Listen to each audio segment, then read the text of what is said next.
네, 코로나 바이러스 감염증 19 국내 발생 현황을 말씀드리겠습니다. 9월 14일 기준으로 국내 발생 신규 확진자는 98명이 확인되었고 해외 유입 사례는 11명이 확인되어 총 누적 확진자 수는 22,285명입니다.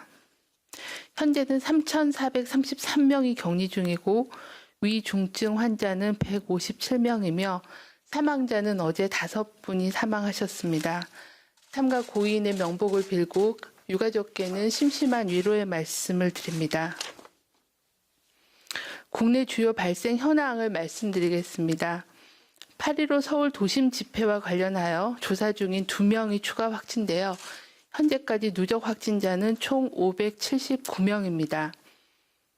경기도 부천시의 TR 이노베이션 사라퀸 방문 판매업과 관련하여 접촉자 조사 중에 사라퀸에서 2명이 추가로 확진되어 현재까지 누적 확진자는 총 16명입니다. 해당 업체에 대한 역학조사 결과 확진자들이 협력업체인 오케이비트와 트리피와 교류한 것과 또 업체 직원 이외에 다수의 방문자들이 있는 것이 확인이 되어 8월 29일부터 9월 11일 사이에 해당 업체 TR 이노베이션, 사라퀸, 오케이비트, 트리피를 한 곳이라도 방문한 분들은 의심 증상이 있는 경우에는 가까운 보건소를 방문하여 검사를 받아주실 것을 당부드립니다.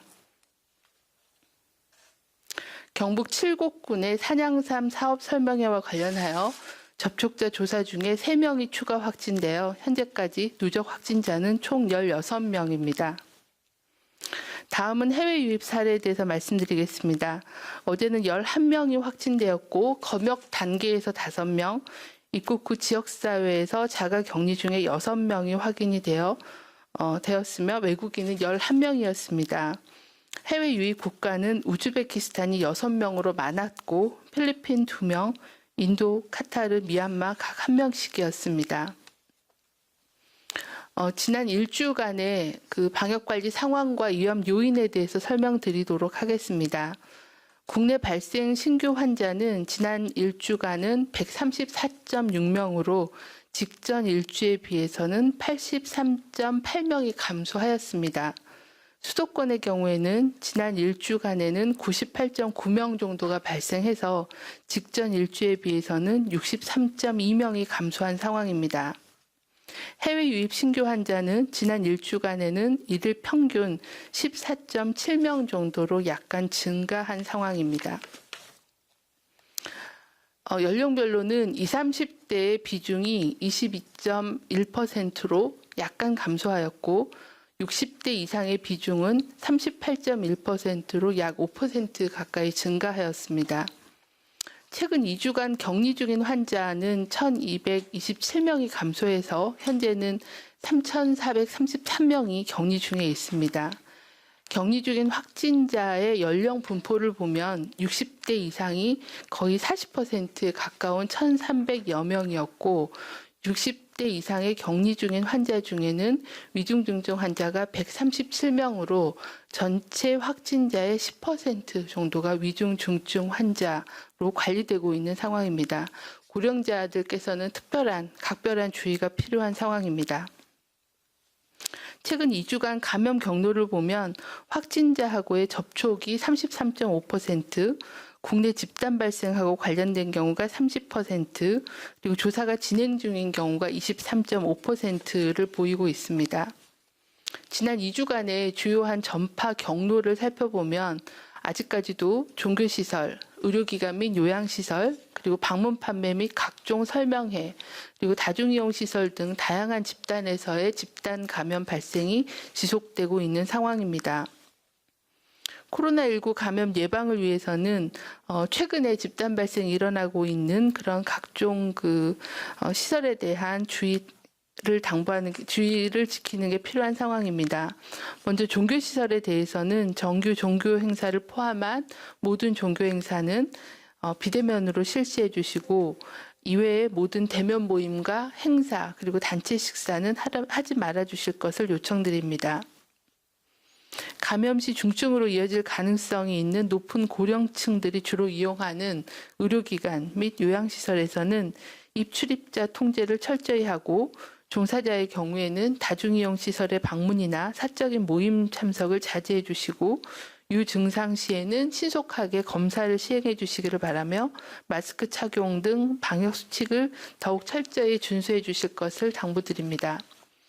선제적인 방역 관리를 강화하기 위해 환자가 병원 입원 시 코로나19 진단검사를 받는 경우 진단검사 비용에 대해 건강보험 적용을 추진하며 수도권에 소재한 요양병원 요양시설에 대해서는 방역 실태를 점검하고 표본 진단검사를 확대 실시하고 또 면회금지 등을 유지하는 등 방역 관리를 강화할 계획입니다. 다음은 방문 판매 각종 설명회 관련입니다. 집단 감염이 계속 발생하고 있고 또 더더군다나 중장년층의 노출이 상당히 많은 상황입니다. 방문 판매 관련 행사 및 투자 관련 설명회, 또 건강기능식품 설명회 등 각종 설명회는 장시간 밀접하게 대화를 나누는 행위 등을 통해서 감염의 전파 위험이 높으므로 참석하지 말아 주실 것을 당부를 드립니다. 또한 방문 판매 및 각종 설명회를 통한 감염 차단을 위해서 방문 판매업의 각종 소모임, 투자 설명회에 대한 점검을 강화하고 확진자가 발생하는 경우는 구상권 청구도 적극 시행할 예정입니다. 식당, 카페 등 다중이용 시설에서는 수시로 환기와 소독을 실시해 주시고 종사자, 이용자 모두 최대한 마스크 착용 등 방역 수칙을 준수해 주시기를 바랍니다. 일반 국민들께서도 불효불급한 외출, 모임, 행사, 여행 등은 연기하거나 취소해 주시기를 요청드리고 외출할 경우에는 반드시 마스크 착용, 2m 거리 두기, 손 씻기 등 방역 수칙을 준수해 주실 것을 거듭 당부드립니다. 다음은 국민건강영양조사에 대한 항체가 조사 결과에 대해서 설명드리겠습니다. 국민건강영양조사 2차분의 자녀 혈청 1,440건에 대해서 항체 및 중화항체 검사를 실시한 결과 한 건이 양성으로 확인되었습니다. 참고로 지난 1차분에 대한 1,555건에 대한 검사 결과에는 양성으로 확인된 검천은 없었습니다. 참고로 2차분의 검사에 대해서는 6월 10일부터 8월 13일 사이에 검체가 채취되었다는 말씀을 드립니다. 이와 관련하여 전문가 자문회의 결과 2차분 조사 결과는 검체 수집 시기가 8월 14일 이전이므로 8월 중순 이후에 현재의 유행 상황을 설명하기에는 제한적이다라는 지적이 있으셨고 해외 사례에 비해서는 양성률이 낮은 것은 6월부터 8월 초까지의 국내 확진자가 적었던 것의 영향으로 이는 국민들이 자발적인 사회적 거리두기를 적극 참여하시고 생활방역을 위해 노력한 결과가 나타난 것으로 사료된다는 그런 의견들을 주셨습니다. 향후에 대표성 있는 항체 보유율 조사 결과의 확보를 위해서 2개월 단위의 국민건강영양조사 검체조사는 지속적으로 시행하며 대표성을 높이고 또 고위험 지역에 대한 조사를 강화하기 위해서 대구 경산 지역의 일반인, 의료진 등 3,300명, 전국 단위의 조사를 위해서 군 입소장병에 대한 1만 명 조사, 그리고 지역 대표 집단에 대한 1만 명에 대한 항체가 조사 계획도 현재 진행 중에 있어서 보다 상세한 집단 면역 정도를 파악하여 방역 대책을 보완해 나갈 계획입니다. 오늘부터 수도권에 강화된 2단계 사회적 거리두기를 일부 시설별 조치사항을 조정하여 9월 27일까지 2단계를 적용할 계획입니다. 8월 중순부터 시작된 수도권 유행이 국민들의 노력으로 대규모로 확산되지 않고 지속적으로 감소 추세에 있습니다. 한때 하루 300명이 넘었던 수도권 유행이 100명 이내로 감소하였습니다. 이는 국민 여러분들께서 생업의 어려움과 일상의 불편함을 견디고 거리두기에 적극 힘써주신 결과라고 생각합니다. 한마음으로 함께 해주신 국민 여러분께 진심으로 감사 말씀드립니다. 그러나 아직은 안심할 수 있는 상황은 아닙니다.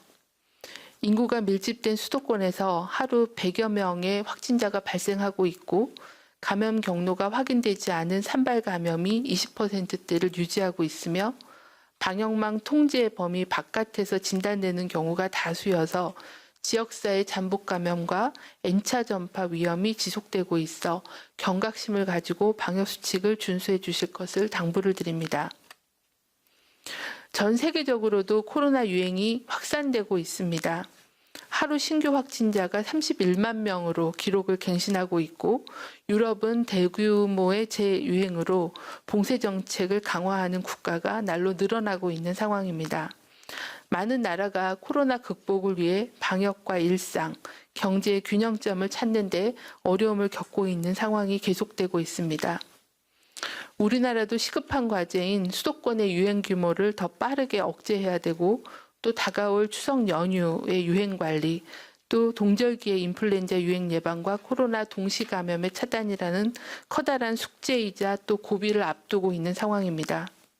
지금의 사회적 거리두기를 경각심을 가지고 실천해야 우리의 방역과 의료 시스템이 감당 가능한 수준으로 유행을 통제할 수가 있습니다. 우리는 이미 지난 9개월간의 유행 경험을 통해서 코로나19를 어떻게 하면 예방할 수 있고 어떻게 하면 통제할 수 있는지에 대한 방법을 어느 정도 알고 있습니다. 문제는 일상 속에서 실천하는 것이며 코로나 시대에 나와 공동체의 피해를 최소화하겠다는 인식의 전환이라고 생각합니다. 코로나의 장기전에 대응하기 위해 각 개인들은 마스크 착용, 손 씻기, 산밀 환경 피하고 거리두기 등 건강한 습관을 몸에 익혀야 하고 각 사업장, 업종별로는 사업장이 폐쇄되지 않고 계속 운영될 수 있도록 새로운 운영 방식과 또 방역 환경을 개선해 나가는 것이 필요합니다. 방역 당국은 물론 중앙정부와 지자체도 장기전에 대비해 국민들 그리고 기업과 소상공인들이 지속 가능한 생활 방역의 실천력을 높일 수 있도록 제도 개선과 지원에 총력을 다하겠습니다.